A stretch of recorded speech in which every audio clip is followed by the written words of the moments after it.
That's the difference between theory and practical. In theory, we should be able to win cups. In theory, Manchester United should be beating every single team. In theory, Manchester United is supposed to be the biggest team out there when they go play. But in reality,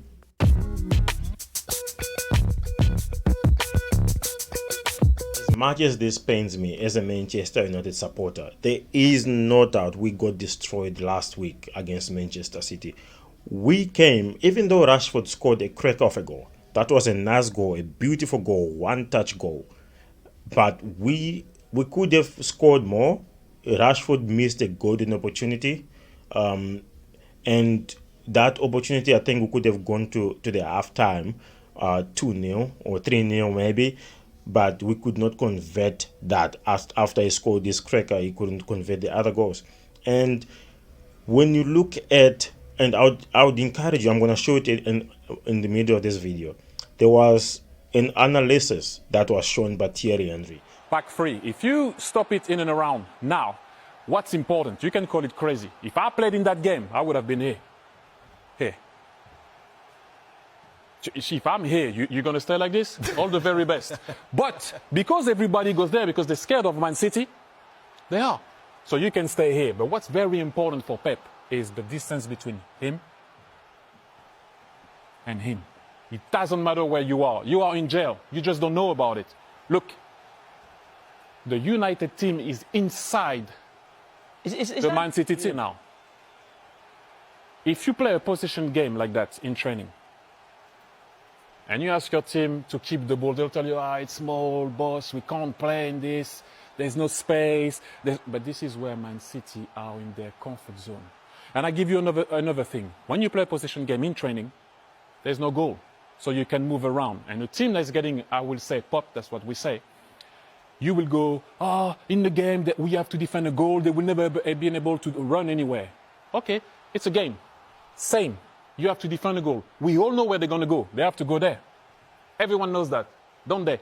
Well, those guys find pockets, and you don't even know it. Meno should have gone across, but he didn't. It could have been a tap-in. And next thing you know, you are suffering once again against City. It looked as if Manchester City were just toying with us, because straight when they came back, we got destroyed. We got demolished like there's no tomorrow. And now you start thinking about the situations, you start asking, is it the manager's fault or is it the player's fault? Like, obviously we've seen we do not have like a consistent play style. We don't have we know we used to be a high pressing team, but obviously we haven't seen that in a while. Teams like Manchester City have a play style. Teams like Liverpool have a play style.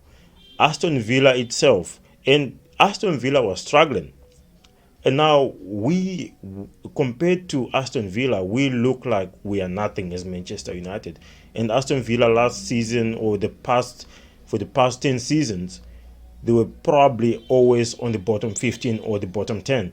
And now they're probably going to be going for the Champions League very soon at the end of the season. And while Manchester United is not going to get anything, it's a little bit of a baffling situation, because you feel like Manchester United can do much better, can do better things, can win more cups.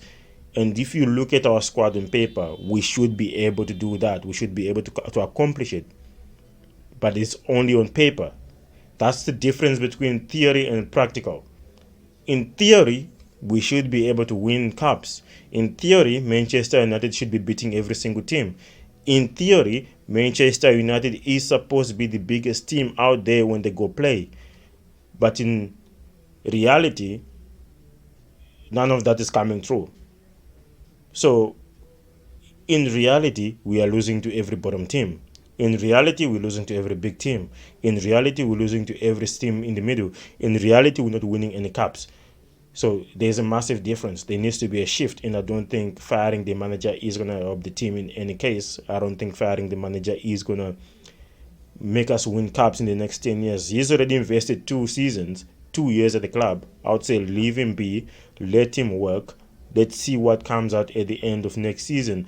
If he cannot perform at the end of 3 seasons or 4 seasons, then I'll say, okay, cool, by any means fire him. But when you look at also guys who coach Liverpool, these guys like Pep Guardiola, I'm not gonna compare Pep Guardiola to the likes of Jurgen Klopp, because Jurgen Klopp did get to build his team, not without money. He did buy some players, but he didn't have as much cash as Pep Guardiola had. Meanwhile, Jurgen Klopp had to rely on different resources. So I would say Jurgen Klopp was at Liverpool for almost 3 or 4 seasons. Actually, I think it's 3 seasons, and he wasn't winning any cups. And then he started winning cups. So it's time. It takes time. And look, I think there's a lot of things to be optimistic about. We are actually sitting somewhere around fifth. I don't think we're gonna make it for Champions League next season, but it's optimistic. We can look something we can look forward to and see what you can do, what you can accomplish as a team. And I think with what we're having a good influx of young talent like Mainu, Garnacho, I think that can help the team. But that's just my thoughts.